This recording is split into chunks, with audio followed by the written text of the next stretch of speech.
And then wait, I'm going to give you this link. On Zoom or on Slack? I'll send it to you on Slack. In Junie, I'll be able to likely do the poll, so don't worry about it. Perfect.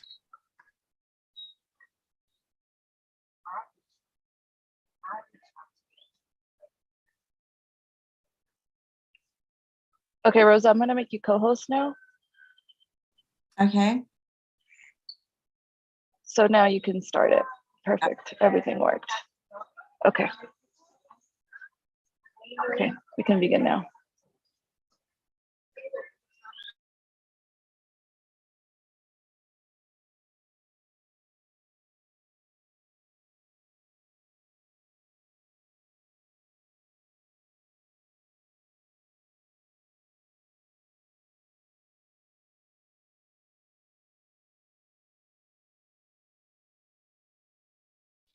Rosa, you're going to have to get out of the practice session and start broadcasting. Yep, perfect.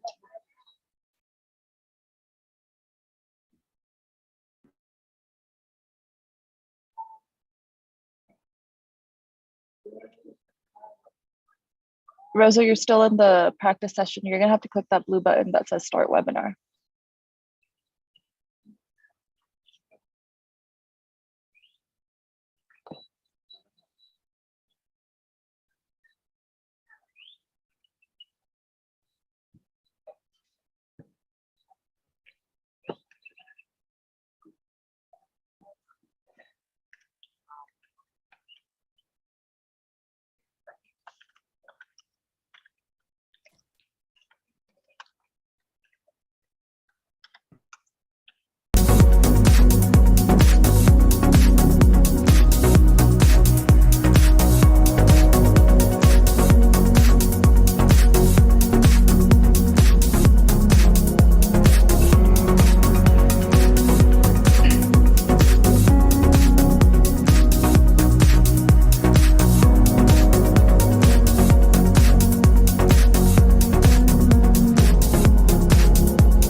Presidente?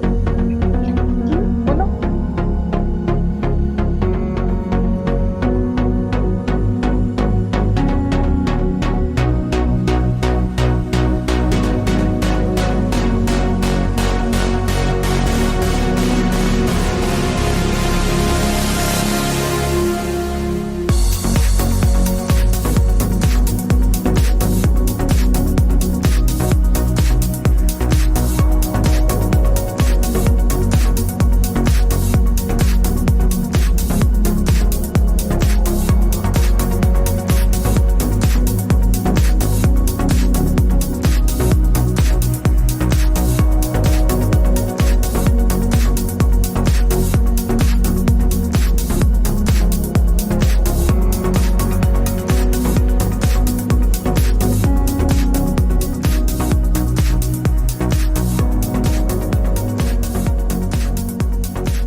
Okay, welcome everyone. Good morning.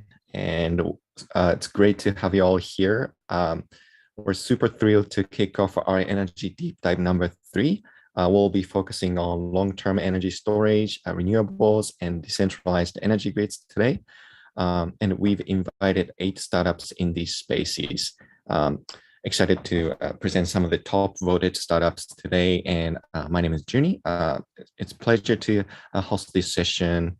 And we'll follow the agenda here today. After the opening remarks, Alberto, our colleague, will be presenting the latest trend. And then after that, we'll have a panel discussion on the future of long duration energy storage. And then after that, we'll have startup pitches, and then we'll close out. Before we begin, a few reminders. All the startup profiles and materials can be found on Notion.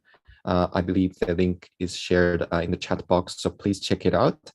And then make sure to submit for anchor partners.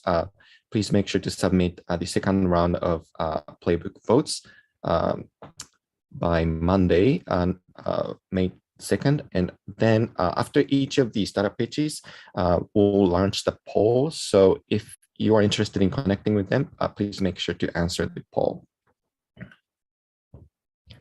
Okay, now let's dive into the trend presentation. I'll pass it over to you, Alberto.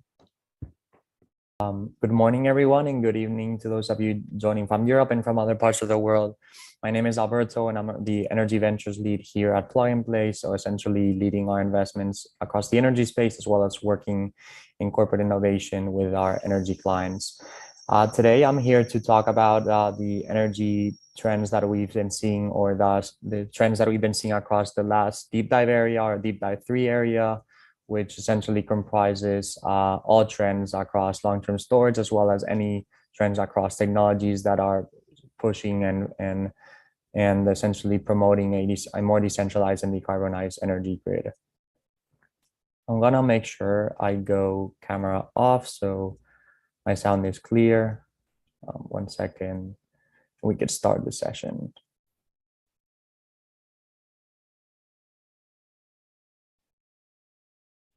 All right, so in terms of the areas that we'll be covering today, we'll have a few topics covered. So the first area I'll be talking about is what are some of the areas where we've seen the most innovation. So as it relates to the top list that we shared with our partners, the top 30 list, how do we break down in different buckets this top list as it relates to areas of innovation. Second part, we'll be covering overall market trends and policies. So what are the trends we've been seeing in Europe and the US?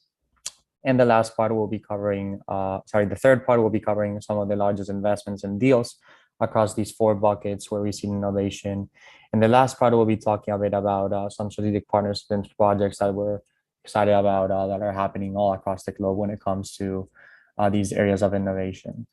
Overall, we see big challenges coming up in the next 10 years or so, or even longer, when it comes to pairing up renewables with long-term storage and other technologies that could essentially accelerate renewable energy deployment and push for a more decentralized and decarbonized energy mix. Those being either EVs, DERs, battery storage, long-term storage, data centers, and other options. Essentially, when it comes to the areas of innovation that we've seen across this list, we see four main areas of innovation. The first one, or four main buckets, where we've essentially identified startups and startups as part of this top list. The first one is thermal-based energy storage, where companies are essentially capturing energy from renewable sources and transforming that into heat that can be stored for long amounts of time, either across solid carbon, like a company like Antora Energy storing heat for long periods of time through solid carbon, or other companies using modular alloys, in this case NGA thermal, to store the energy coming from renewables. Other companies, instead of going for a heat-based approach, go for a chemistry-based approach. So companies Excel Batteries, VisBlue, Enerpoly, and Enervenue, some of which we'll be seeing pitching today, actually are going for a chemistry-based approach for long-term storage. On the gravitational side of things, it's oftentimes together with compressed air energy storage, the technology, there are areas where we see less conversation and less progress. We've seen both development across onshore gravitational storage with companies like Re-Energize, going for a new approach for hydro-based or gravitational-based storage. On the offshore side, we've seen companies like Ocean Glacier and Energy Bank trying different approaches for gravitational-based storage. And lastly, on the compressed air energy storage side, we've seen company TerraStore going for a new approach for compressed air energy storage. When it comes to our second bucket, we've seen companies modernizing the electrical grid and modernizing electrical power, mainly be subdivided across two main areas. One is hardware innovation, and second one is software innovation. So across hardware innovation, we've seen companies transforming and reinventing circuit panels, transformers, and inverters and power electronics. Whereas on the software side, we've seen companies either going for a more granular approach when it comes to DER control, an area where we are seeing more and more growth as energy communities come online. So Camis Energy, Kivala, and Allsense. When it comes to EV services and EV service integration, company Ampli Power, for instance, was acquired earlier this year by BP. In this case, we've included a company providing more operational efficiency for EV services, SynUp, and other companies like FieldNav that essentially are facilitating and making field ops for the grid easier. When it comes to accelerating solar, wind, and other renewable energy deployment, we've seen companies essentially working across solar sales, solar projects like Colossus, companies essentially accelerating general renewable energy like Traverse Technologies, which uses AI to accelerate the pace of and the way with the planning for renewable energy projects. Then Orenia is a company using third-party data to help renewable project financiers, and other companies accelerating PPA adoption like Real Energy.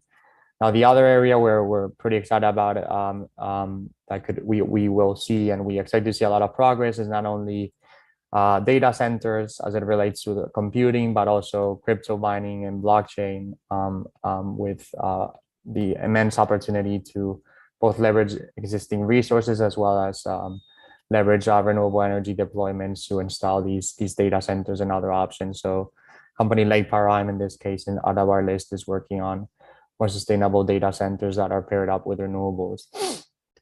On the EV side of things, and when it comes to our last bucket, we are seeing many companies working on renewable energy deployment, but actually, what does that look like in real life? And are these renewable energy deployments actually sustainable? what's going on with the materials and the whole supply chain for the batteries, and how are we essentially making sure that these batteries are sustainable, as well as the EVs, as well as the solar panels, as well as the wind blades, as well as the whole supply chain for renewable energy deployment.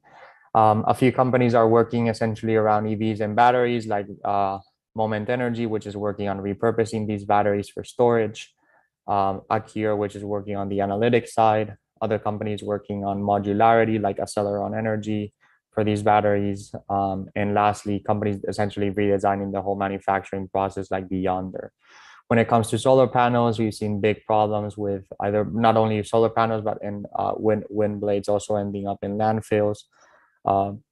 Smart Elio is a company supporting solar PV panel installers with project developers with smarter PV panel data. When it comes to grid equipment, company Babalus is helping TSOs, GSOs, and DSOs be more diligent around their equipment and how they source their equipment. And when it comes to reductions in environmental footprint at homes, we've seen company Gradient working on reducing the environmental footprint of a very polluting area, which is heat pumps. Now, some of the global macro trends and energy sector policy updates in the US that we were excited about fall across four main buckets. The first one is PV panel recycling. The second one is domestic manufacturing and battery supply chain. The third one is battery storage deployment, pretty related to second one. And fourth one is grid scale energy storage. So as you can see here, the DOE is pretty involved with all of these, with all of this progress, essentially.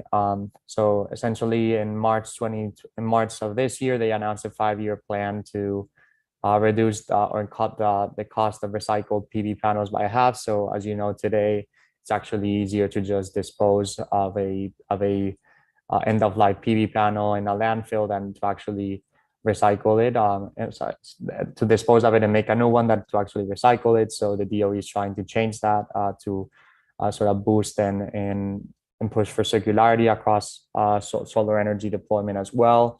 When it comes to domestic manufacturing supply chain for advanced materials and batteries, the DOE also announced the National Blueprint for Lithium Batteries, which is an assessment to reduce U.S. dependence on external materials and all external equipment to produce and manufacture batteries.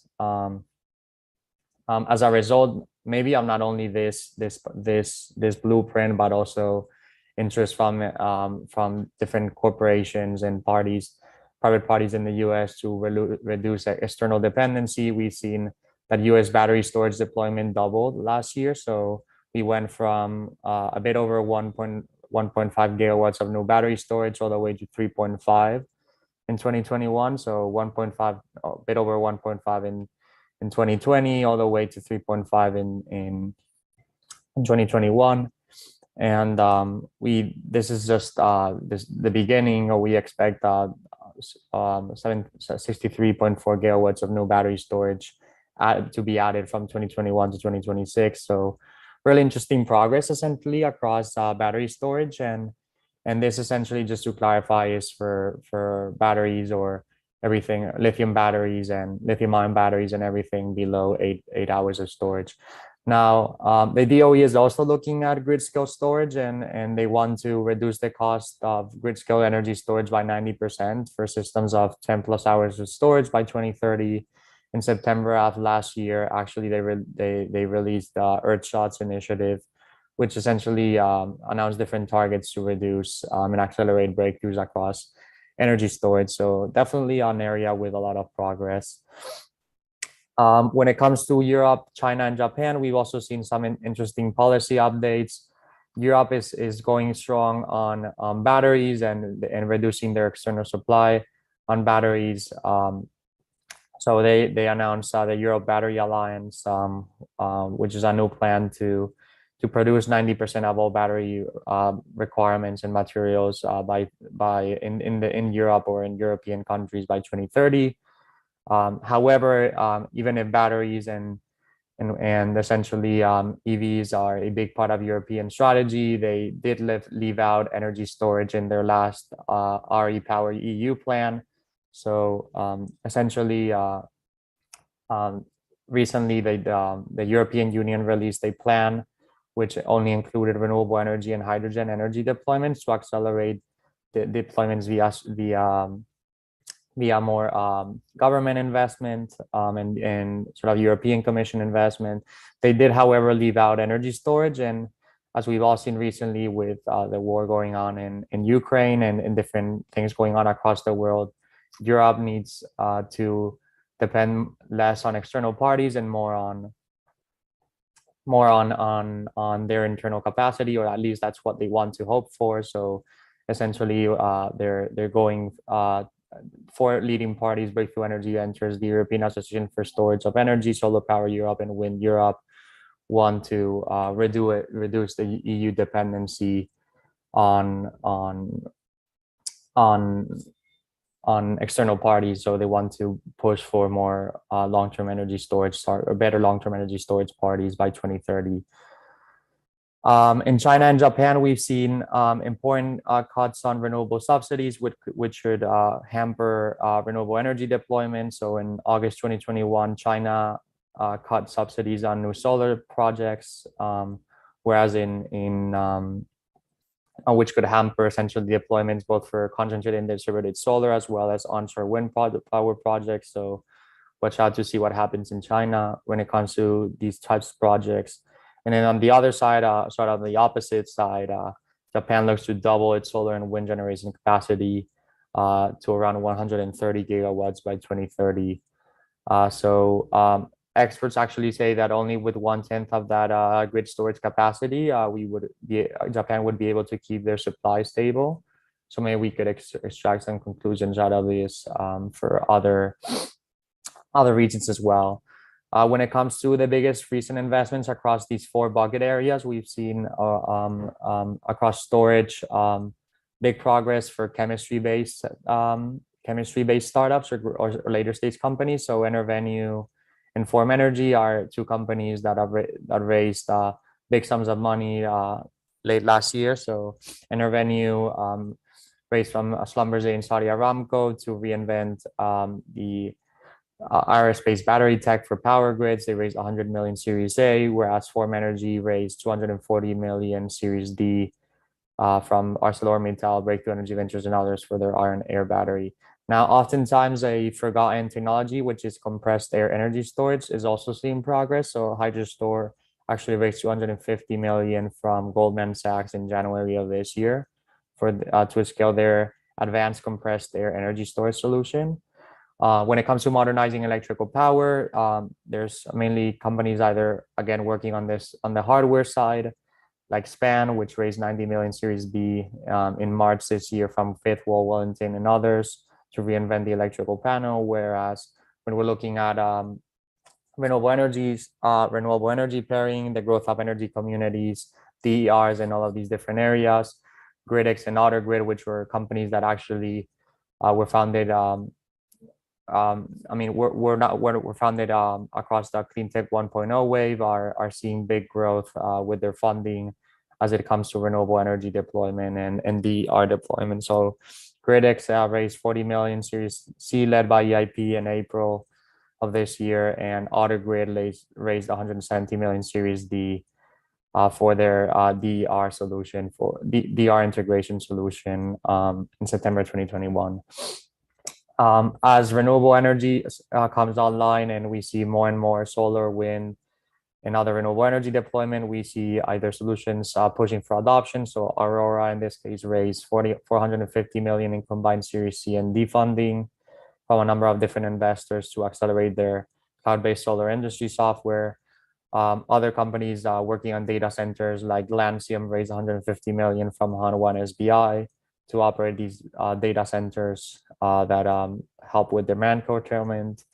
And companies working on offshore wind power like Gazelle Power raised 50 million in fundraising, which could be a hint for some appetite from public investors and from retail investors and consumer investors actually to invest in wind and offshore wind and other renewable energy deployments. When it comes to reducing environmental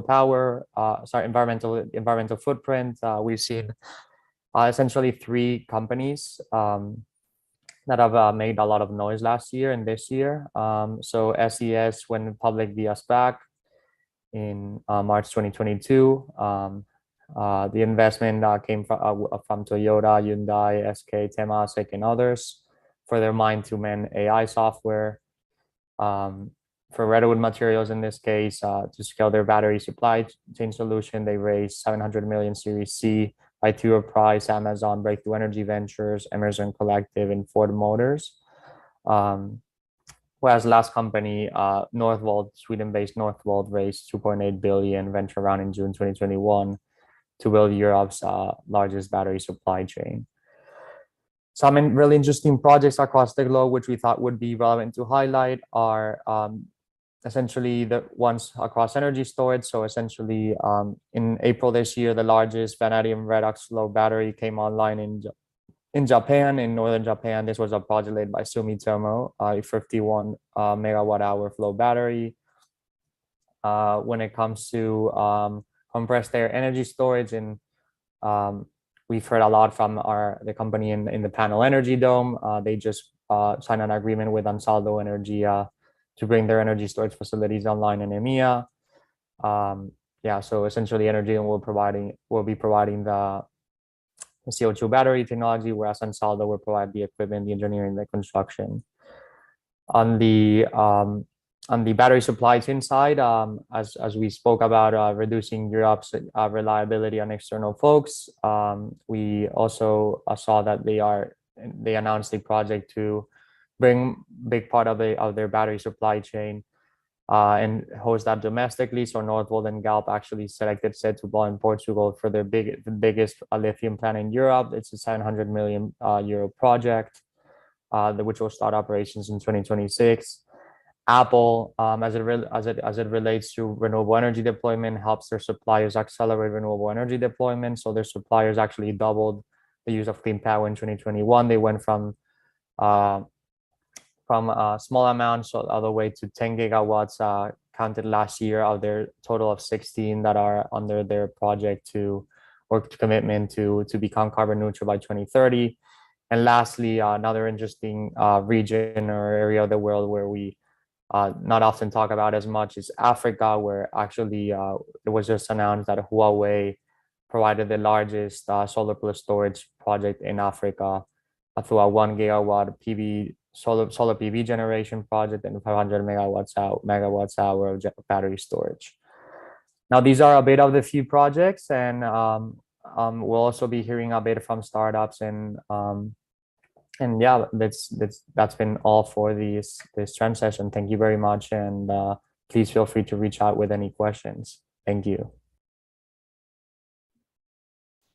Thank you so much for the overview, Alberto. Looking forward to seeing how startups are tackling some of the challenges you mentioned. Okay, now let's dive right into the panel discussion. Wade, the founder of our energy practice, will be moderating today's session. And we've also invited our friends from 2 of our corporate partners. We have Andy from Simply Energy, a subsidiary of Contact Energy, and Jason from Dominion Energy as well. And lastly, we have Rembrandt from the Chief Commercial Officer at Energy Dome. With that, I'd like to welcome them on the stage.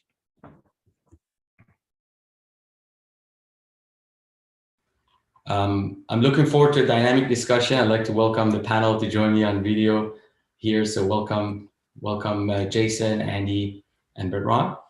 I have the pleasure of introducing you. I'd like to start with Jason, who is a strategic innovation advisor at Dominion Energy, one of the largest utilities in the US. Jason's focused on driving near and long range change in the electricity industry through interactions with startups, peers, academics, and NGOs. Hello, welcome, Jelson from East Coast.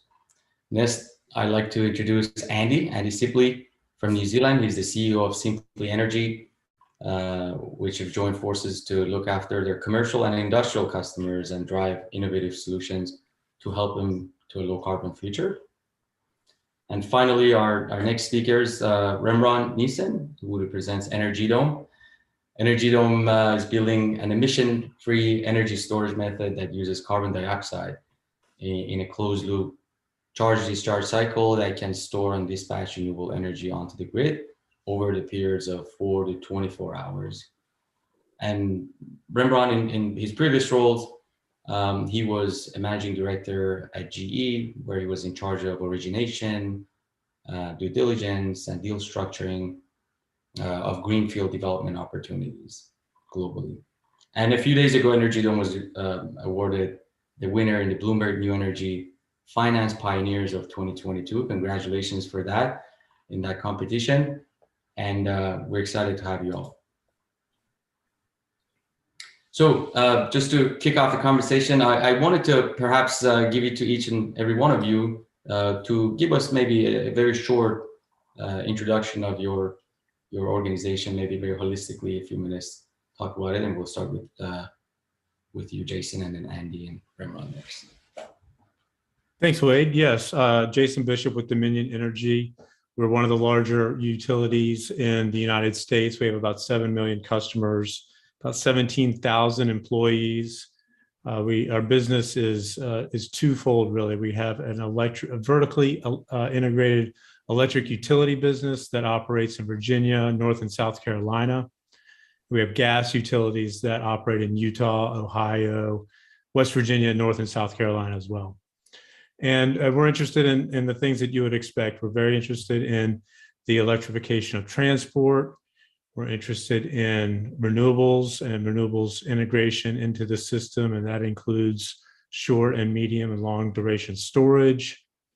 We're interested in low and no carbon dispatchable generation that can complement those renewables and get you kind of to the finish line decarbonization wise on your generation side. And on our gas business, we're interested in the decarbonization and demethanization of our natural gas business. Specifically as it relates to medium to long duration storage, we're lucky enough to have a very favorable regulatory and legislative environment in Virginia. There's a piece of legislation that was passed a couple of years back called the Virginia Clean Economy Act that requires us to install 2.7 gigawatts, 2,700 megawatts of energy storage on our system in Virginia. Our investor materials show that we are looking to deploy $4 billion in capital in the coming years on energy storage. So obviously, we've come to understand that as we deploy renewables on our system, both solar, and we have a large offshore wind project, that you have to really deploy storage on a long and medium duration fashion to unlock the value there. So looking forward to the discussion today. Hi everyone. Thanks, Wade. Thanks everyone. Andy Sibley. I look after Simply Energy, which is a subsidiary of Contact Energy. And Contact Energy is a large integrated generator retailer in New Zealand. And our role within the Contact Group is to connect with C&I customers, so commercial industrial customers, and help move them to a lower carbon future. In New Zealand, the grid is about 85% renewable, and there's a lot more work going on to increase that, with a target to be fully renewable by 2030. But it's a poignant point around long-term storage. One of the problems in New Zealand about getting to that area is we're heavily reliant on run-of-river hydro. So a long-term energy storage is a key concern. And a couple of things that New Zealand is looking at is green hydrogen storage in the lower South Island of New Zealand, where we've got a lot of hydro schemes, and also a pumped hydro scheme. So they are live projects that are being explored now for their viability. So they're two areas. And our role really is to look at the customer side of demand and see if we can shape that, reduce their carbon footprint, by using some clever technologies that we've devised and we've brought from plug and play into New Zealand to help shape their load, to reduce their carbon footprint, and do some demand side modeling with them as well. So we have very clever sort of technologies that shape their demand around carbon live, every half hour. So we do that work as well. And all our aim is really to try and reduce that carbon footprint for our customers. They want to do the right thing. They want to shift to a lower carbon future, but sometimes the economics and the technologies they're struggling to connect to. So that's how we bridge that gap for them and move them to that lower carbon future. And we deal with a lot of meat processing. Dairy is the major industry in New Zealand, so we do a lot of work with dairy producers as well. But that's us.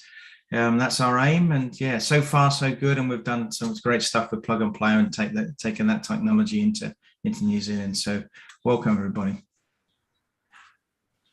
Hey, thanks, Wade. I'm Rembrandt. I'm the Chief Commercial Officer at Energy Dome, and Energy Dome is effectively a team of energy technology entrepreneurs with a deep track record of actually developing technology from scratch and taking it to market all the way through to COD. The founder, Claudio Spadaccini, his current venture that I joined about a year ago is Energy Dome, and it's completely focused on energy storage, long duration energy storage, to cater to the need to store energy as we get more renewables on the grid, notably solar and wind. The team came up with what we call the CO2 battery. And that sounds a little bit counterintuitive, but it's actually very neat. It's a very simple system. In concept, we have a large volume of COD in the dome. You see it on the picture behind me over my left shoulder. The dome holds a CO2 at atmospheric pressure, and CO2 is a very unique working fluid. If you compress it, even at ambient temperature, it goes liquid at 70 bar. So if you want to store energy, you will run a compressor with power of the grid. You take the CO2, compress it, it goes liquid. As it goes liquid, it releases heat. You store the heat in one vessel, the liquid CO2 in another vessel. You can keep it there as long as you want, really. But we believe that our system has its greatest value on daily cycling, daytime to nighttime energy shifting for solar, for instance. You want to get your power back in California, for instance, in the evening peak or the next morning peak. Then you release your CO2, it picks up heat that you stored. It has to expand. It does so in a turbo expander. That turbo expander drives a generator, and the generator, of course, produces power. That goes back to the grid. So it is highly efficient, 75% without degradation during its 25-year design life. An important differentiator compared to lithium-ion, important differentiator to other technologies in long duration is that it's available today. We are just about to commission our first commercial scale system in Sardinia. That goes live literally next week. We have sold a first 200 megawatt hour system. Another important differentiator is that the cost is about half of that of lithium without performance degradation, like I mentioned. And like Wade just mentioned, we just last week won the Bloomberg Innovation Award in the round-the-clock renewable power segment. So we're very happy with that, and with high expectations of the very near future. Seems to be going well, and I look forward to the discussion. Terrific. Thank you very much, Rembrandt, Andy, and Jason. Obviously, Rembrandt, you and your team are working on a breakthrough technology with high efficiency and a very inexpensive way. So I'm just curious, maybe just a step back. Let's talk about, for Andy and Jason, talk about the use cases for long duration energy storage from your perspective. What are our current and future needs at different time scales for energy storage? And the reason I'm asking is, in California, most of the energy storage is based on a 4-hour storage because that's what qualifies for resource adequacy. And it also meets our short-term storage needs, but there is a lot more to think about, especially when you sit in your role of innovation and spinning in new technologies and thinking about the longevity of the energy business and creating that resiliency. So I wanted to kind of hear it from your perspective, being one of the larger utilities on the East Coast in the US and a main electricity provider in New Zealand. Perhaps you have different perspectives. Over to you, Jason. Me on mute. Yes, sure. Absolutely.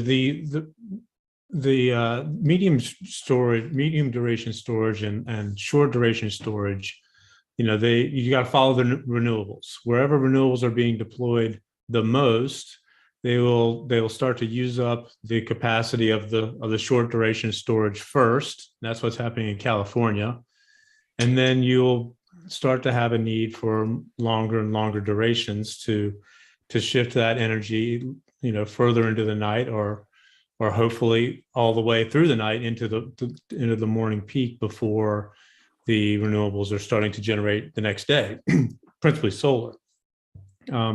We're not there yet on the East Coast.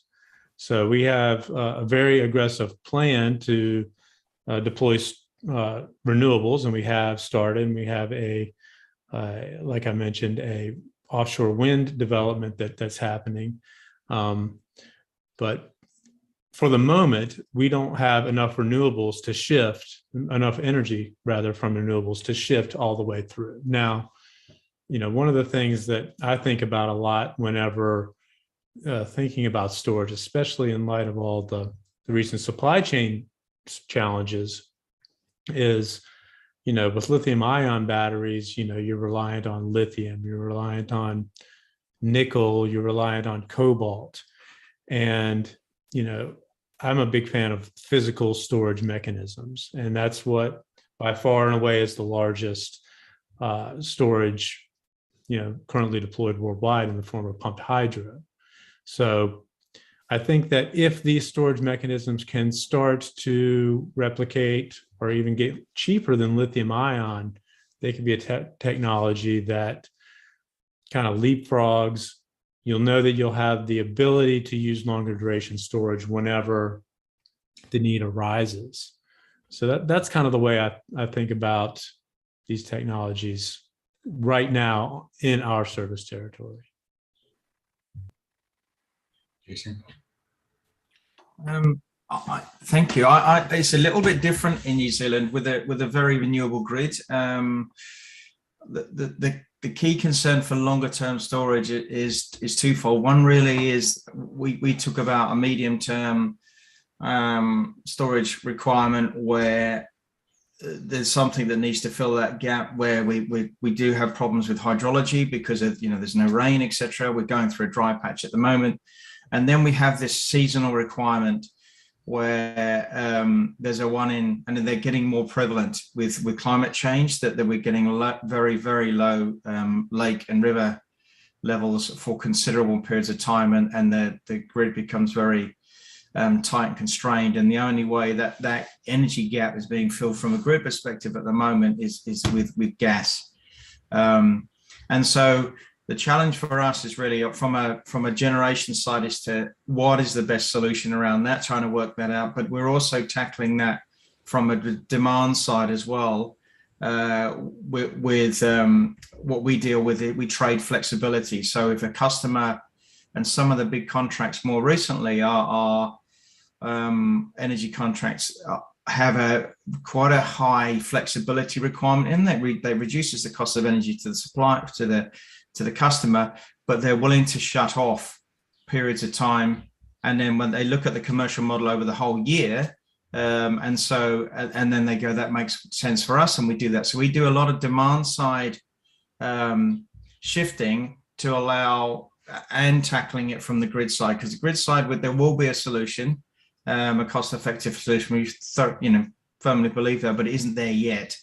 And so we do a lot of demand side and use the energy storage on a customer's site, for instance, in a distributed way to do that. And it can be currently through a small biomass plant that they use with a carbon capture unit as well. So they can switch to that and then reduce their grid, and the whole economics through their lifetime makes sense for them. So we're tackling it in different ways in New Zealand.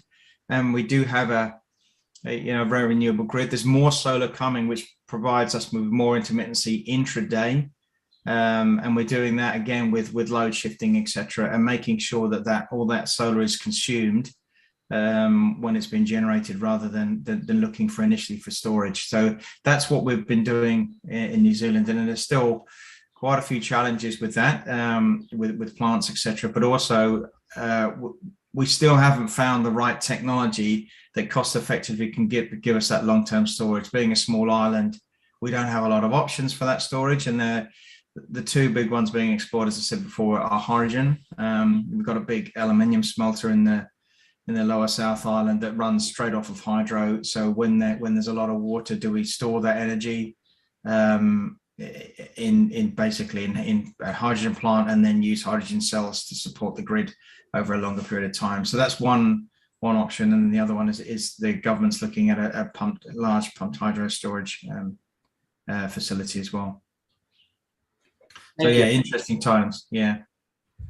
Thank you, Andy. Yeah, as predicted and anticipated, a completely different dynamic that you're looking at in New Zealand. And I wanted to turn it over to you, Rembrandt, to perhaps comment on any of these different, market frameworks that you see.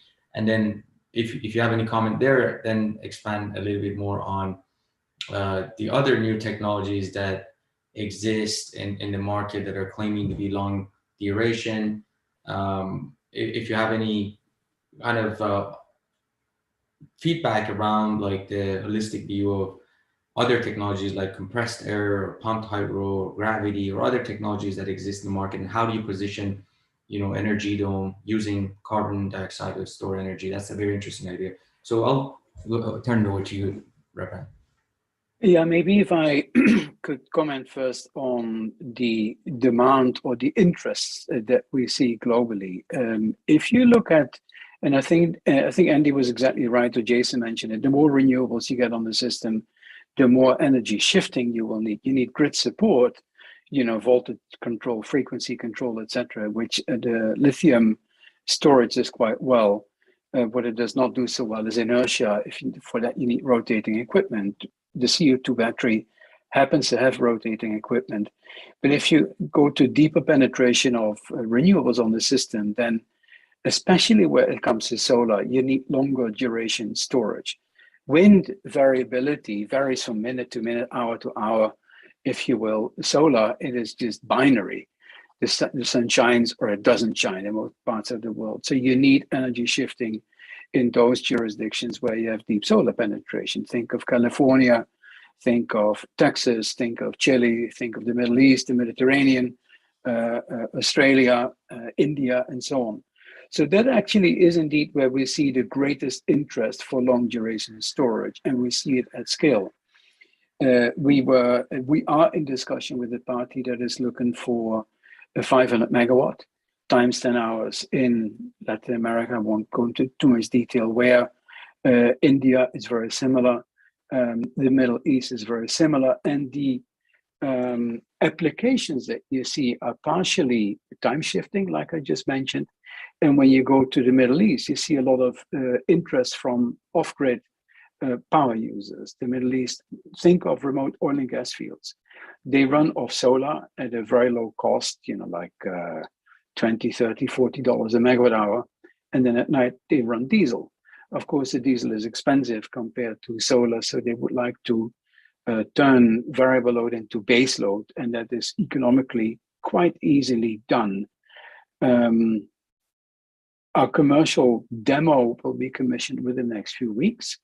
Upon that, I think that interest will actually turn into demand. So that's very exciting. And I mentioned earlier, that's a big differentiator.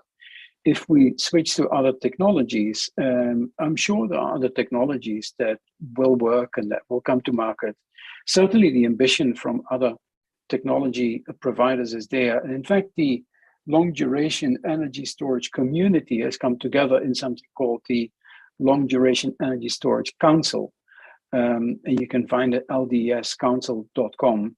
You can find a lot of information there, including an overview of all the different technologies on the market at the moment, including our own. No, but again, speed to market is huge. Some of our colleagues in that council, or competitors, if you will, they talk about having a demo in 2024 of maybe a few kilowatt or maybe 1 megawatt. The need is there today, not in 2025. It is there today. So that's where I think we have to nose ahead of most other technologies, except lithium and except pumped storage hydro, which quite frankly are the only two commercial technologies in the market. So no, we're very excited. Time shifting, off-grid, T&D investment deferral, where you have bottlenecks on the grid that the transmission line cannot handle either demand or the energy generated from solar or wind in the day, move that transmission to the night. And indeed, hydrogen. There is huge hydrogen projects on the rails in the Middle East, in Australia. We're talking many, many gigawatts. And of course, because the power is mostly solar, also in Australia, the sun doesn't shine at night. So if you could shift energy from the day to the night, then your electrolyzer works 24/7 rather than 12 hours out of 24. So these are I think, the main sections where we see the interest coming from Wade. Terrific. Thank you very much, Bertrand and Rembrandt. And this is an interesting topic. I remember before we started recording, you talked about your participation in a California request for proposal to demonstrate some of your technologies here in the region. And I think the California Public Utility Commission has played a critical role early on to create a pathway for these newer technologies to come and deploy their technologies and test it out in the system. And really, without that support, it wouldn't have been possible. So I'm curious, Jason and Andy, from your point of view, like what are some of those criteria that you have in mind when you're thinking about working on a new technology when it comes to energy storage, and perhaps how do you qualify a new technology, and what are some of those bottlenecks or roadblocks that you see in engaging with these newer technologies, founders, and bringing in those technologies? And feel free to interact as you wish with Rembrandt on that front. Absolutely. One of a public utility is there to diffuse technology out to society. And it is a difficult thing to really deploy at scale, very nascent technology. So we generally want to see something that has been tested, piloted, and we can pilot some things, but in terms of a deployment, at scale deployment, that's the principal challenge that innovation teams at utilities are working on worldwide. I'd imagine Andy's the same. Yeah. I think if I think about the energy sector per se, historically, it's very conservative. Nobody wants to put anything on there that's going to add any risk and things. So they're used to building an asset and getting 30, 40 years of returns out of it. It's a very stable environment.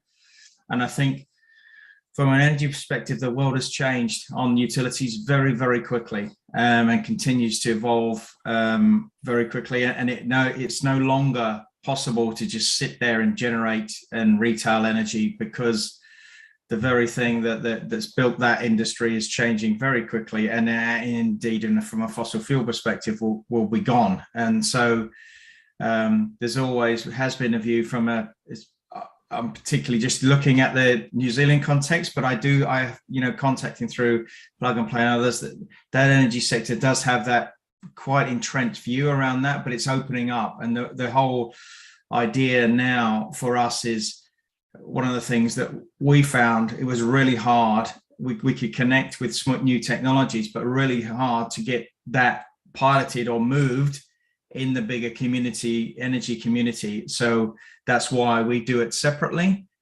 Encourage the pilot, really try something new, try and scale very quickly if we can, if we see an opportunity. And at that point, get the buy-in from the bigger utilities, because to your point, they want to see something proven. So we'd like to be the proving ground for that and take the risk from the bigger utility, because they have a business model that that struggles to be disrupted.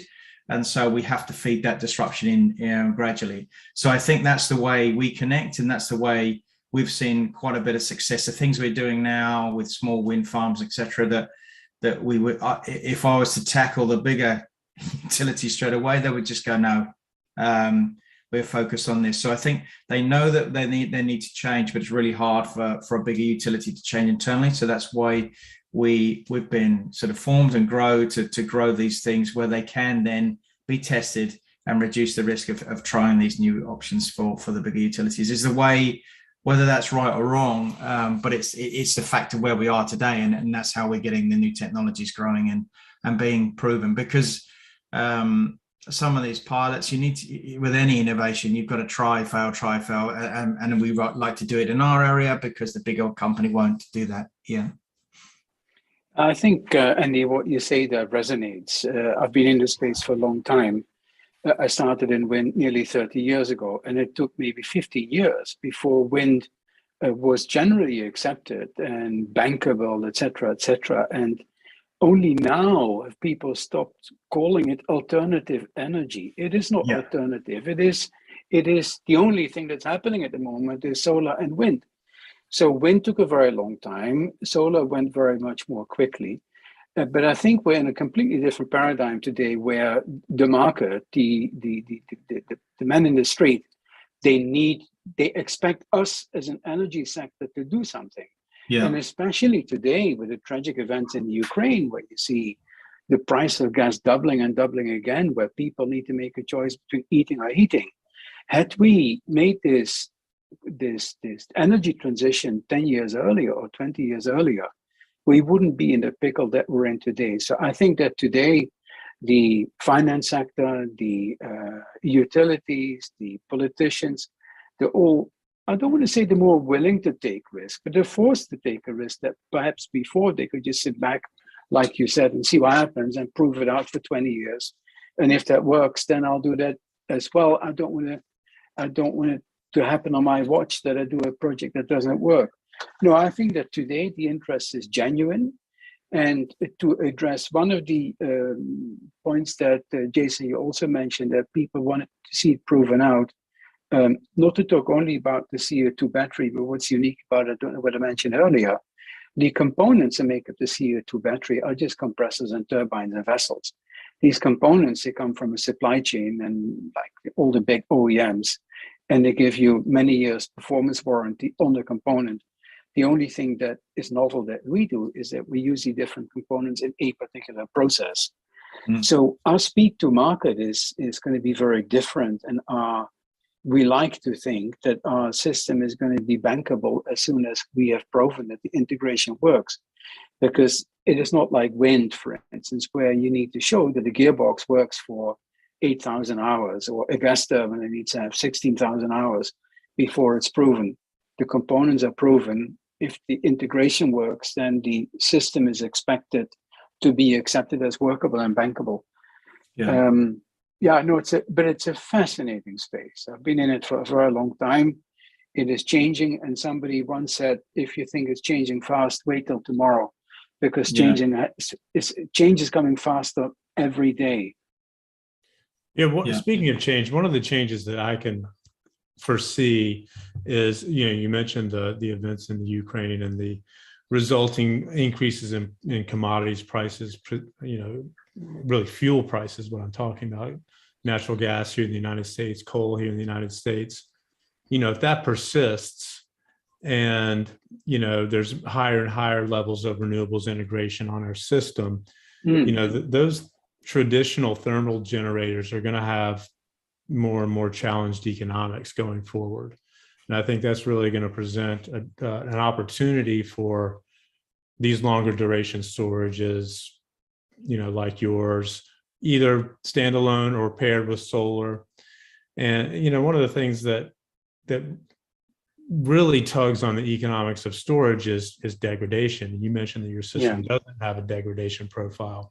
And that's huge. My phone is, I think, 4 years old now. It has a lithium ion battery, and its battery is like, half of what it was or whatever. So I think that there's a real opportunity for these physical storage systems, to operate in the same way that, that a pumped hydro system will evolve to be used to load shift renewables going forward. I think it could happen quicker than people are currently modeling.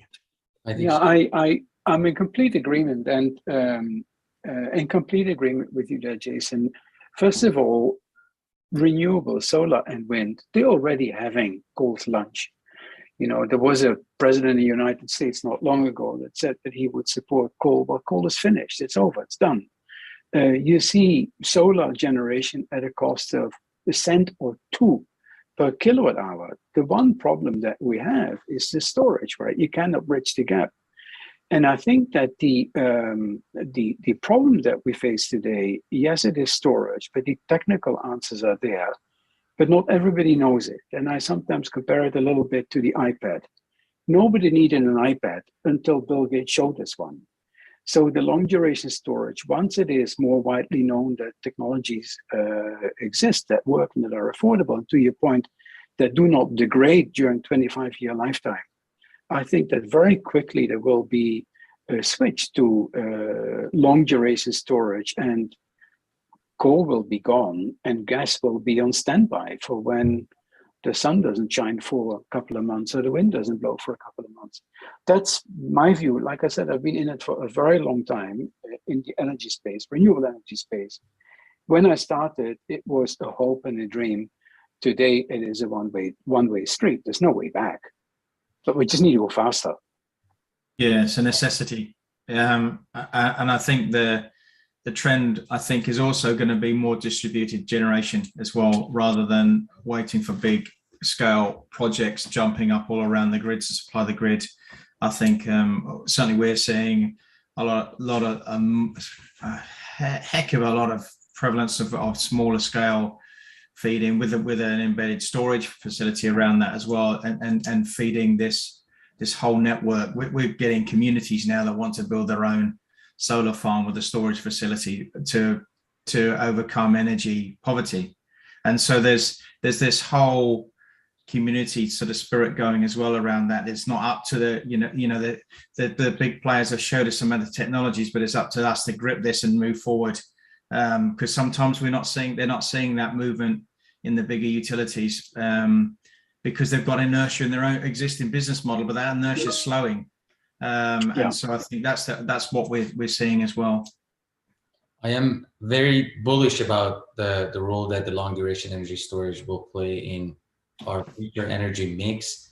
I think this is a topic that we can expand for hours on and learn a lot more from you. And this has been a great discussion today. Unfortunately, we've come up on top of the hour and we have great content that our team has planned, but really interesting topics from, Andy, the way that you organize your structure, give the agility to work with founders, and Jason, to your point about the degradation rate of these technologies and how it's important to guarantee the performance. And Rembrandt, you're really at the thick of it right now, finding these financial vehicles to help build these large projects that you're working on.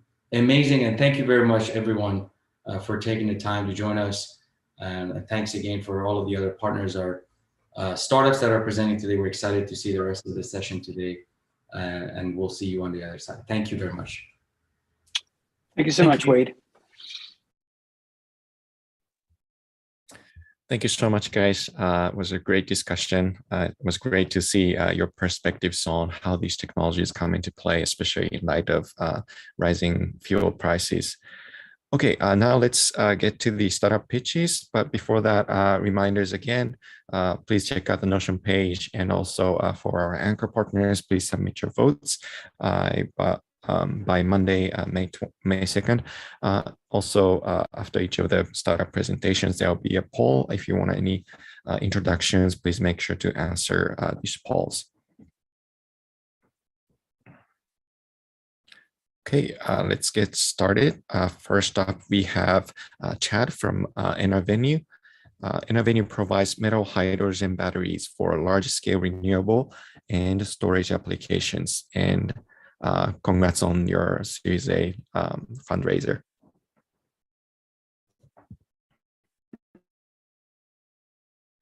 Good morning, good afternoon. My name is Chad Spring. I lead the business development activities here at EnerVenue. Thank you for your time today. So EnerVenue's battery storage technology originates back with NASA in the 1980s. NASA deployed metal hydrogen or nickel hydrogen batteries into space applications such as the Mars rover, space station, Hubble Space Telescope. And then Stanford University decided to take a second look at this chemistry in 2017. They removed the expensive platinum material that was part of NASA's original technology, replaced it with a new low-cost material alloy. Through that series of tests, validation, and so forth, it got to the point where it was proven to perform better than NASA's original technology, while having line of sight of being very competitive with today's lithium-ion systems. So once that breakthrough was reached, EnerVenue was spun out in 2020 with the mission of commercializing and scaling up nickel hydrogen battery chemistry for the stationary storage market. So what does our batteries look like? What do they consist of? We have stacks of our anode sheets, our separator, and our cathode sheets. Those are then stacked in multiple layers, compressed in a clamshell, inserted into our battery cell or vessel, if you will. A water electrolyte solution is added. It's capped, completely welded, sealed shut. So there's no external flow of any gases or liquids. It's all self-contained in that vessel. During the charge process, the water separates and generates hydrogen gas. During the discharge process, that hydrogen gas recombines back with water for a fully stable chemical reaction with very minimal degradation, super durable, super flexible. So looking at today's lithium-ion battery systems, there's a lot of inherent challenges that you see here in the gray dashed boxes. EnerVenue's nickel hydrogen chemistry combats all of these issues in a really compelling way. So our system has no thermal runaway risk, as proven in our safety performance tests, which means no fire suppression systems are needed. From the OpEx side of the equation, we don't have the degradation that you see with lithium ion. So no augmentation of additional battery horsepower is needed over the entire life of the project. Drastically reduces the expenses needed for a battery system. Very flexible charging and discharging, anywhere from a 2-hour all the way to a 10 or 12-hour system. Very long life, 30-year lifespan, 30,000 cycles, up to 3 cycles per day. Very flexible, deep cycle capabilities, ability to operate in a very wide ambient temperature range. Non-toxic materials are used, no lithium, no cobalt, very readily available materials that you can find on any continent, and fully recyclable at end of life. So this just touches on the many places you can deploy our very flexible battery systems around a typical electric grid. We could certainly dive more into this in future conversations, but this really just gets to the heart of the durability, the flexibility, the capability of our batteries to operate like a Swiss Army knife in any way that you need to deploy batteries on your grid in a residence, at EV stations, standalone battery storage, paired with C&I customers. We're currently hand building our batteries in Fremont, California, with high-speed automated line equipment being delivered as we speak. So in 2023, we'll be producing out of our high-speed pilot line. And then in 2024, expanding and launching our first gigafactory at 1 gigawatt hours located here in the United States. And then ramping up that facility in subsequent years thereafter. Thank you very much for your time. I really look forward to discussing further with you and all of your members. Thank you.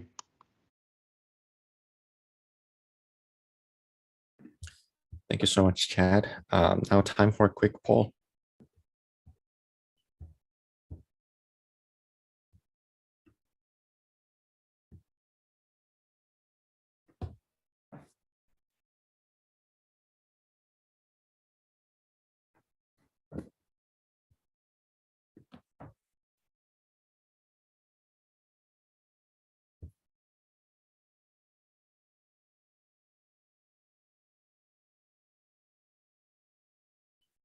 If you'd like an introduction, please make sure to answer the poll before it closes.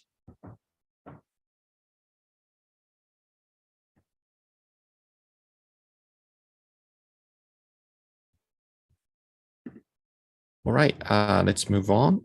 We have Matthew from TerraStore. TerraStore has developed an advanced compressed air energy storage for a carbon-free electric grid. With that, please take it away. Hello, my name is Matthew Chardiello, and I am a co-founder and the CEO of TerraStore Energy Corporation. Thank you for this opportunity to share what we do. TerraStore is a startup trying to solve the monumental challenge of delivering cheap, clean, reliable, and most importantly, long-duration energy storage at grid scale. Specifically, we focus on a technology called Advanced Compressed Air Energy Storage, or ACAS for short. My co-founder in this venture is named Paul Button, and he and I collectively have over 40 years experience in both the oil and gas and power industries, providing us the know-how to drive forward the development of ACAS solutions. Before we move on to ACAS itself, I'd like to provide you some context on why we're focused on energy storage. It's fair to say that the need for grid-scale energy storage has never been greater, and it's expected to continue to grow at a rapid rate. The reason is that once an electricity market reaches about 25% penetration of renewable energy on its grid, it becomes both uneconomic and technically very challenging to further deploy renewable energy without adding grid-scale energy storage that can balance the intermittent nature of renewable energy supply. Therefore, the total addressable market for storage is quite large, and it's expected to be in the range of $500 billion between now and 2040. Now let's talk about ACAS. ACAS is a fairly simple and intuitive concept. It is effectively a mechanical air battery. You consume electricity when it is cheap and abundant in order to compress air. You store that air, and then you release the air to drive a generator when electricity is expensive and scarce. At grid scale, an ACAS system looks something like a power plant at surface, and there it is paired with subterranean geology as the storage reservoir for the compressed air. ACAS systems cannot be sited everywhere. Specifically at TerraStore, we are looking for geologic formations in sedimentary basins. However, as you can see from the map on the left, a substantial portion of the United States is covered by this geology. And within those sedimentary basins, there are hundreds or even thousands of geologic structures that are suitable for ACAS. The benefits of ACAS systems are numerous. First and foremost, the cost of this storage system is much less than competing technologies, including lithium-ion batteries. ACAS plants can be built at power plant scale. The environmental impact is minimal, with a very small surface area or surface land use footprint and little or no emissions. The lifespan of an ACAS facility is 30 to 50 years for the surface facility portion, and the geologic aspects of the facility last forever. And finally, the technology is well understood with all of the components of an ACAS system already available off the shelf in adjacent industries. And so the market readiness of this technology is very soon. Currently, TerraStore is working on a prototype design and selecting an initial list of development sites. We plan to implement a showcase or prototype plant in 2024 so that we are ready for commercial scale development in or around 2026. Thank you very much for your time and interest in TerraStore.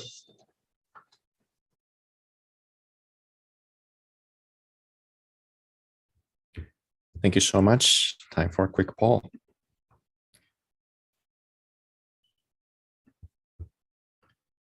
Make sure to submit your requests here.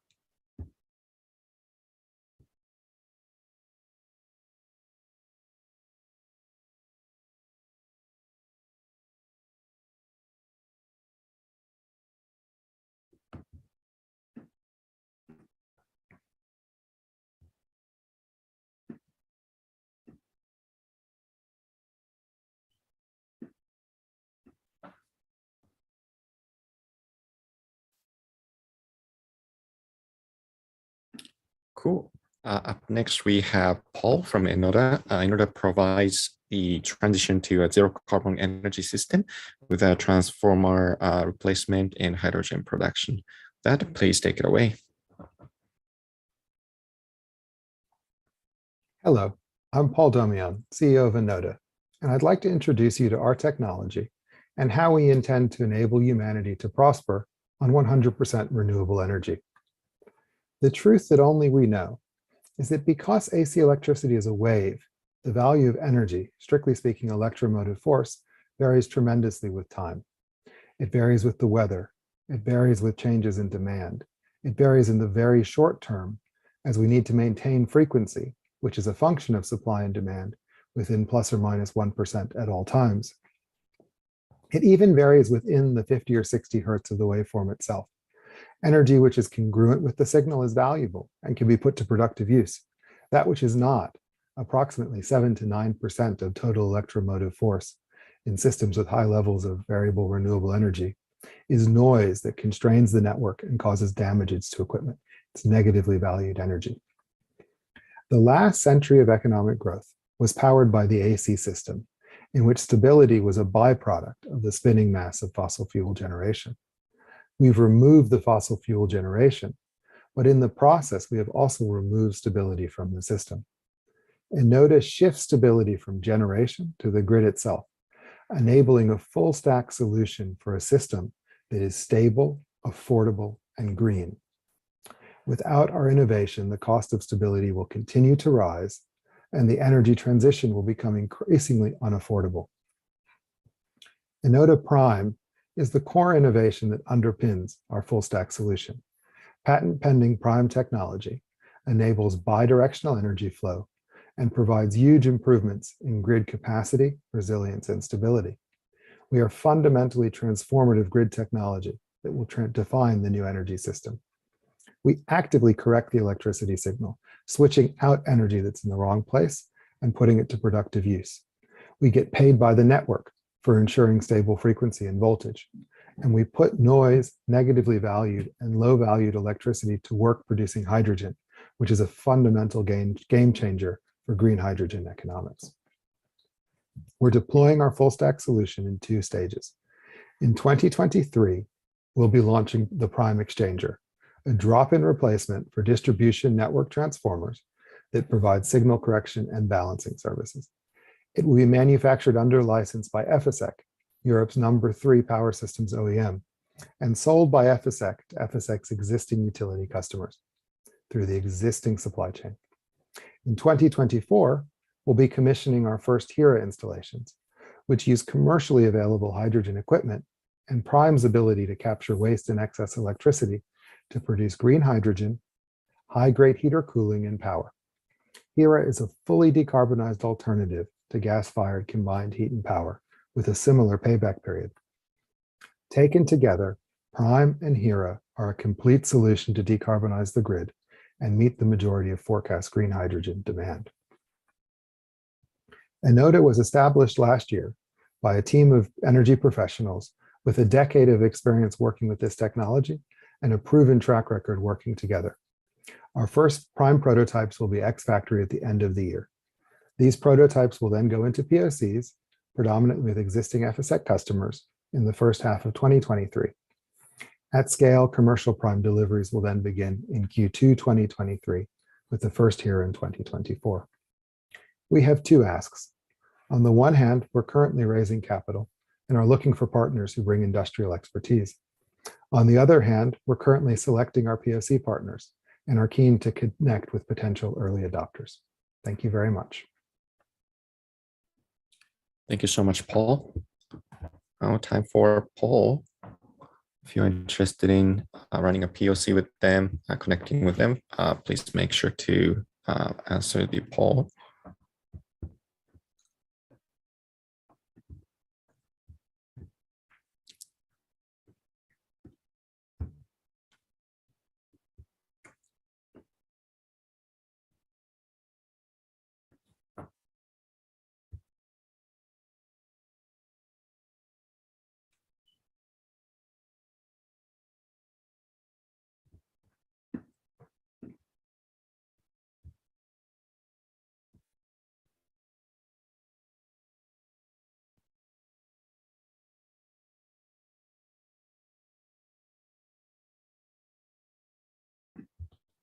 All right, let's move on. Next up, we have MGA Thermal. MGA Thermal is a deep tech startup that provides an advanced thermal storage. With that, please take it away. Hello, my name is Mark Crowdace. I'm the Chief Commercial Officer for MGA Thermal based out of Australia, and thank you to Plug and Play for the opportunity to take you through a bit about our business and technology today. The business is well aligned to the United Nations Sustainable Development Goals, in particular around decarbonisation. There are 6 tenets that we've worked through and are really important to us. The first, renewable friendly, solar, wind or other energy input. Second, modular, rackable and stackable. So we're looking at applications from 1 megawatt hour to over 3 gigawatt. The third tenet was around high capacity. So having a purpose-built high energy density medium. Third, sustainable, very important in the power industry. Fifth is the economics and ensuring that the blocks are mass manufactured and commercial in application. And finally, safe to use. So how do the MGA blocks actually work? Well, in essence, they're a composite material that stores little alloy particles, and the particles are enclosed in the composite, but the particles store the vast majority of the energy in the form of phase change. So you're liquefying the particles in a solid matrix, which is the real elegance of the solution and where you get that very high energy density. You also get a constant temperature output, so downstream plant and equipment really do like the fact that we're using a phase change for the bulk of the energy input and output. We've standardized on 3 different blocks and which fit the vast majority of use cases we're seeing in the market. Do have the ability to custom engineer other alloy mixes and develop them in-house and test them in-house depending on a more bespoke client application, but these 3 are going very well for us. So how does that all start to come together? Well, what you can see here is a typical thermal energy storage solution. This may complement, for example, a large solar installation, and these are basically, might be a 75 or a 500 megawatt hour storage of MGA blocks out through a heat recovery steam generator and out to market with the power, typically heating with resistance heaters in an inert gas environment within the MGA block system. We've got designs of these that we can provide clients to. Range of applications, I guess I just flagged that you've got electricity or green electricity as one input. You can also take heat from waste plant, and you can also output the heat and use that directly as process heat or preheat, or out through steam and out to electricity in the market. The business is founded in deep tech, founded by Professor Eric Kissy and Dr. Alex Post, 2 of my colleagues, and founded in Newcastle after roughly a decade of research at the University of Newcastle on this topic. So what you can see here is the company was founded here. Across the top, we've got some of our early stage funding and manufacturing awards that support our scale up, in particular around manufacturing. And we've been well supported by the Australian government as well in a couple of different formats for accelerating commercialisation and including a support for a pilot plant that we're building out. In terms of that pilot plant, we're obviously working in an industry that's a bit more show me than tell me, and it's really important that we get a good pilot demonstration plant going.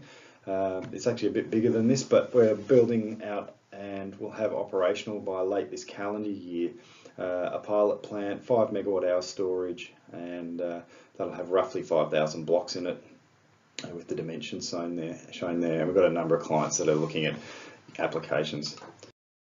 So with that, I close off. I thank you very much. Feel free to reach out to myself directly or via the contact details on the page, and thank you for the opportunity to present today. Thank you so much, Mark. If anybody wants to connect with MGA Thermal, please make sure to answer the poll.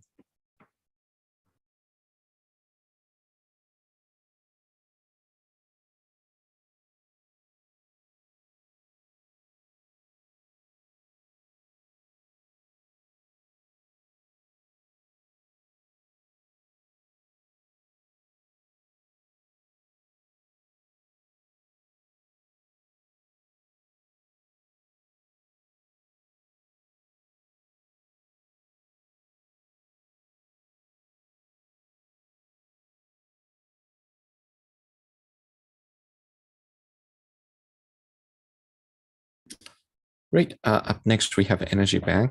Energy Bank is accelerating society's decarbonization by developing the next generation of energy storage technology. With that, please take it away. Hi, I'm Tim Hawkey, founder of Energy Bank. Energy Bank was founded to solve one of society's trickiest problems, while also capitalising on the opportunity of a lifetime. Over the next 3 decades, the global electricity system is going to decarbonise. The crescendo of economic, technological and political forces occurring makes this inevitable. These developments will disrupt inflexible incumbencies and create substantial new product demand that will ultimately be worth trillions. Energy Bank is cooperating with existing market players to solve a significant roadblock the system faces. With the target acquisition market worth over $200 billion a year, Energy Bank is developing the next generation of energy storage technology. Societies, energy companies, and consumers cannot fully capitalise on new opportunities offered by unprecedentedly low-cost renewable energy sources. This is a big problem because of the huge and ongoing opportunity costs and also the growing environmental impetus to adapt to low-emission energy sources faster. A fundamental problem restricting the adoption of renewables is the difficulties encountered in managing the timing and certainty of the electricity supply. Solar, wind, hydro, geothermal, and nuclear generation all have distinct limitations in their ability to throttle supply. This creates periods of clean energy oversupply and results in their generation being undervalued in electricity markets. Conversely, during periods of undersupply, prices are opportunistically dictated by fossil fuel generators. This leads to their generation continuing to fetch a profitable premium.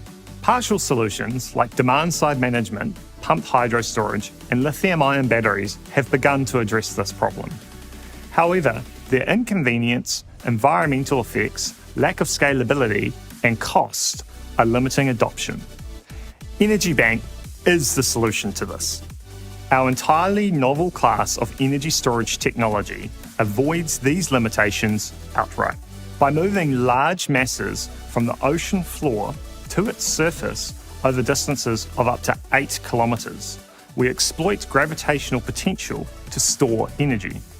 The enormous depths in the ocean allow us to store the equivalent energy of $60 billion worth of lithium-ion batteries with one $1.3 billion Energy Bank installation. Energy is absorbed from a submarine cable or offshore wind turbines during times of excess supply. Then, during periods of undersupply, the storage system discharges the electricity back into the grid. This temporal arbitrage of electricity dampens market volatility, significantly increases the value of renewable energy, undercuts fossil fuel generation, and lowers electricity costs for consumers. Our technology is considerably more economical, scalable, and environmentally friendly than any other storage options on the market or in development. From the coastlines of Japan to the Red Sea and the west coast of Africa, Energy Bank will provide the clean energy management solution of the future.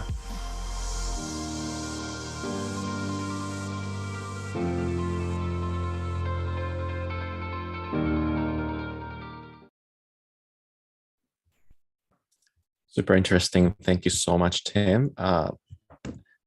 Okay, time for a quick poll. If you guys want to learn more about Energy Bank, please make sure to answer the poll.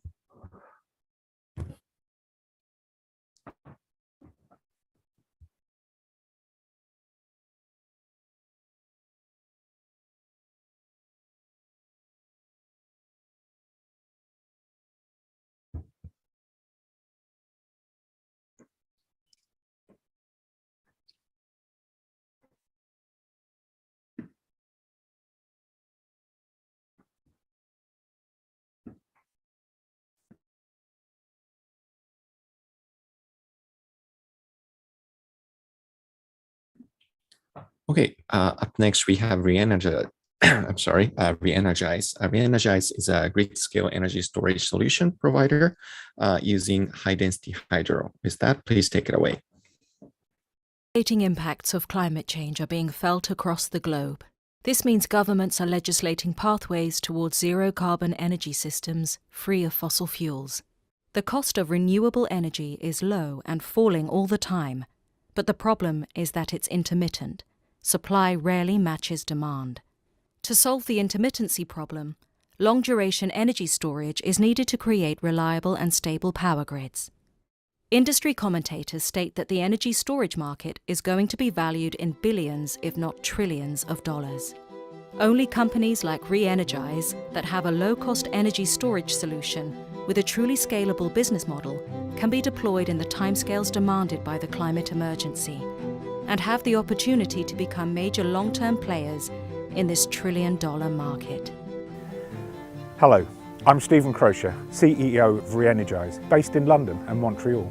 I would like to introduce you to Re-Energize's high-density hydro solution, our team, our success to date and our plans for the future. I would also like to invite you to invest in Re-Energize to help create low-cost, zero-carbon energy grids fit for the future. However, before anything else, I would like to say a big thank you to all of our present investors who have made it possible to achieve so much. High-density hydro was conceived by serial entrepreneurs Dr. Tamas Batani and Stephen Crocher and Professor of Renewable Energy Richard Cochrane. High-density hydro is like conventional pumped hydro, only much, much better. We have introduced an environmentally benign high-density fluid into a closed-loop hydropower-like system. It means that the opportunities for high-density hydro are far greater than conventional hydro because you can use smaller hills that are found nearly everywhere. A lower storage tank is buried beside the powerhouse. Pipes are buried within the hill connecting to a top tank. During peak renewable generation times, ultra-low-cost energy is used to fill the top tanks. When it is needed, the stored energy is released. Electricity is regenerated via our turbines for use by consumers. The critical advantage of using a high-density fluid, which we call R19, is that projects need less vertical elevation. They are smaller and faster to build and can be constructed within small hills. Globally, there are at least 600,000 potential sites for our high-density hydro system. HD Hydro maintains the industry-leading economics associated with pumped hydro, while increasing the number of sites available by several orders of magnitude. The relatively small project size means that our customers, utilities and developers can build multiple projects in parallel with far greater acceptability due to their low physical impact. HD Hydro is scalable, deployable in large numbers and in the timescales demanded by the climate crisis. Re-Energize has brought together a diverse and expert management and technical team which includes 4 PhDs, 2 MBAs, 2 chartered accountants, and a professor of renewable energy. We have formulation science and artificial intelligence partnerships with the universities of Greenwich and Hertfordshire.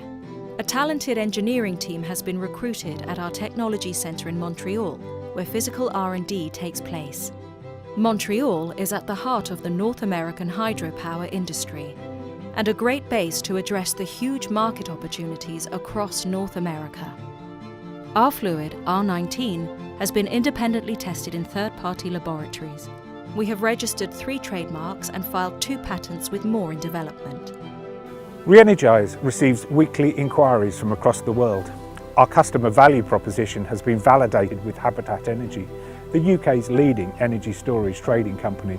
We have had 2 successful UK government grant awards, with further grants expected to support research and development. One of these grants provides a gateway opportunity for up to £9 million of funding, which of course is not guaranteed. We are taking forward plans for test sites, one in Canada and one in the UK. Re-Energize has a series of key objectives for the next 2 years, from formulation chemistry and process engineering to accelerate the commercial traction from the 48 potential projects in our current pipeline, and to finalize key partner relationships to develop HD Hydro-specific standardized components. Our last Crowdcube investment round moved extremely fast, taking just 16 days. Don't miss out. Commit today. Help us create an international clean tech business a green unicorn that addresses the climate emergency and taps into the $1 trillion long-duration energy storage market.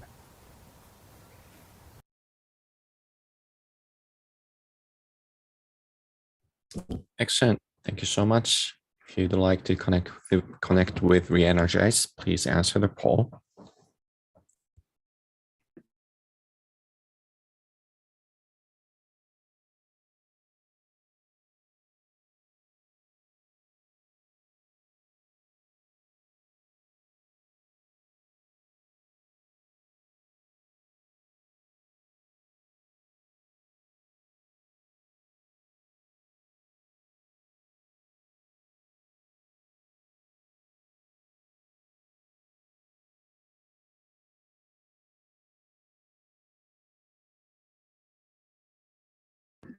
Okay, last but not least, we have Alex from Lumen. Lumen has changed the fundamental building block of electricity distribution system, the circuit breaker panel. With that, please take it away. Hello, my name is Alex Bazhanov. I'm the founder and CEO of Lumen. At Lumen, we believe that the buildings of the future will be acting as independent microgrids. While still being connected to the larger grid, each building will be receiving the supply of electricity from multiple sources, including the grid, of course, but also on-site solar, energy storage, bidirectionally capable EVs, generators, and so on, in performing the real-time act of balancing that energy supply in multiple sources of the supply with the demand in all of the appliances, essentially figuring out where, when, and how to consume electricity and which sources it should be coming from. We believe that transitioning to distributed energy is critical for the mass adoption of distributed energy resources and for us to solve the largest challenge that we have as civilization, which is the climate change. We also see that today's trends show that the DERs, or distributed energy resources, such as solar and storage, will be ubiquitous. But unfortunately, the grid as we know it is not ready to fully adopt them and embrace the opportunity by managing the distributed energy generation, storage, and managing the distributed loads. This is why at Lumen, we came up with a solution. We developed a platform that includes both hardware and software that retrofits an existing home's electric grid. So any electric component of your house can be retrofitted with Lumen. Lumen adds control and data on energy consumption on individual circuits, thus allowing for granular load management at per appliance level. It also pairs these appliances or loads with on-site distributed energy resources, such as solar and energy storage. Lumen then adds a lot of automations in order to straighten and simplify the energy management inside the house in order to cater to homeowners' preferences. These preferences may include pricing. These preferences may also include energy mix, or how clean the energy is that's coming from the grid or that's being generated and stored on site, in optimizing homeowners' carbon footprint towards that energy mix. Those preferences also can include grid's availability. Is the grid even there? Lumen would kick in and manage energy consumption while the house is running off grid during a grid outage. And it would optimize the energy and power use from the battery and from solar, managing appliances based on homeowners' preferences. Our first market that we started selling into is residential solar and energy storage. We sell our systems across hundreds of our certified Lumen solar installers and largest distributors of clean energy equipment in the US. We also partner with leading energy storage manufacturers, pairing our product and integrating our product into their products and selling together. Our vision for the future is that of a distributed grid. However, we understand that that vision is impossible without building the foundation. And this is where we spent the past 6 years. We've built the hardware platform, software, and big data analytics, and now we're building the tools that enable us to capture our vision. We're building fleet level APIs. We're building further integrations with solar and storage, and so on.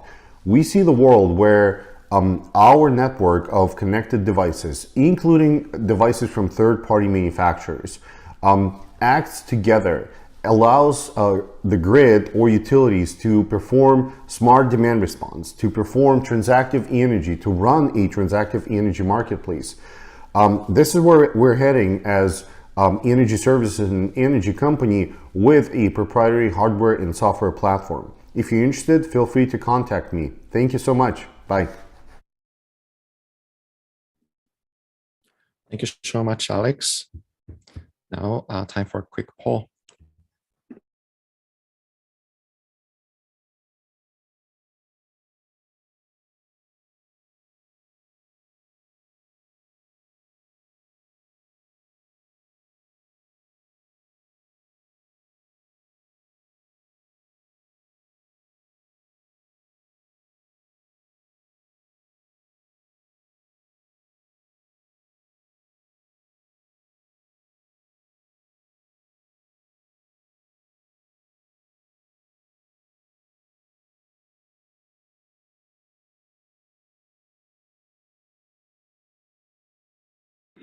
Okay, my apologies, but we have one last startup for today. We have Ocean Grazer. They are building an ocean battery to unlock the full potential of offshore renewable energy. With that, please take it away. Welcome. My name is Frits Bliek, and I'm the CEO of Ocean Grazer, where we develop the Ocean Battery, a gigawatt-hour energy storage solution for offshore wind farms and floating solar installations. Imagine an offshore high-voltage wind power system with a capacity of 1,200 gigawatts that exceeds the entire generation capacity of Europe today. To integrate this renewable wind generation, we need to introduce flexibility in the heart of the system by adding storage. As power generation will become dependent on weather conditions, storage is needed to continuously match supply and demand and to keep the power system stable and prevent oversupply. Existing solutions are not suitable for offshore application to store power at the heart of generation, and hence they cannot prevent curtailment or network congestions. The Ocean Battery is a pumped hydro system in a box. It provides eco-friendly utility-scale energy storage. It's based on hydrogen technology that has proven itself for over a century. The Ocean Battery can be deployed in new and existing offshore wind farms, and with a long lifetime and unlimited charge and discharge cycles, the Ocean Battery delivers an affordable and reliable storage solution.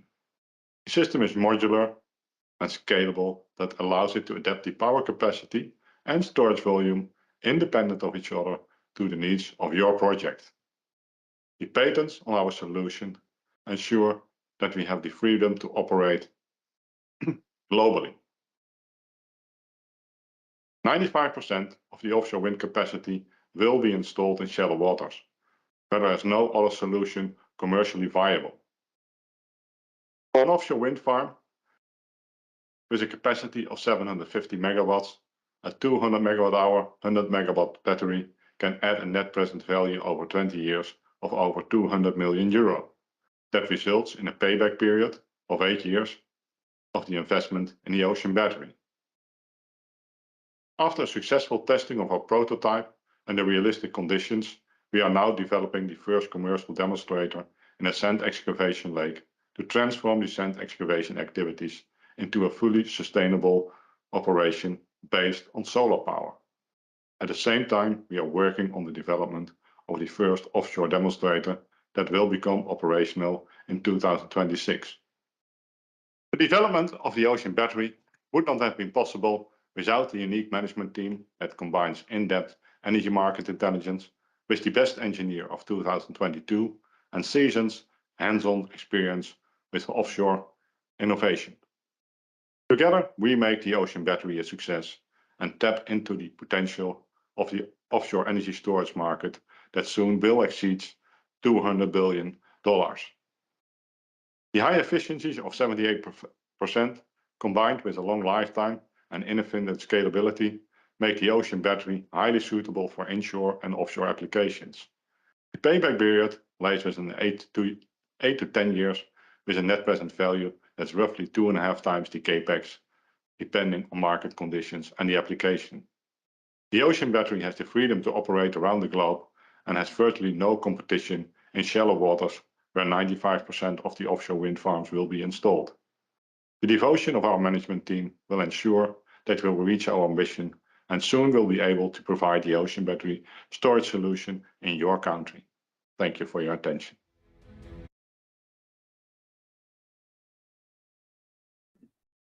Perfect. Thank you so much. Now, please answer the poll if you'd like an introduction.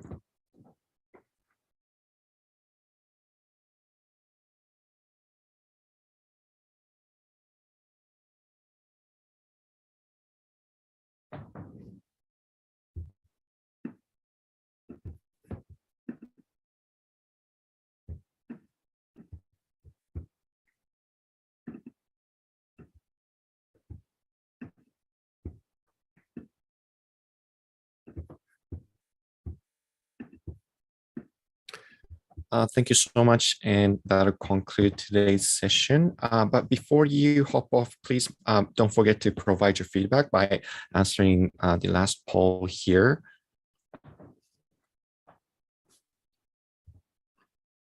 We really appreciate your feedback.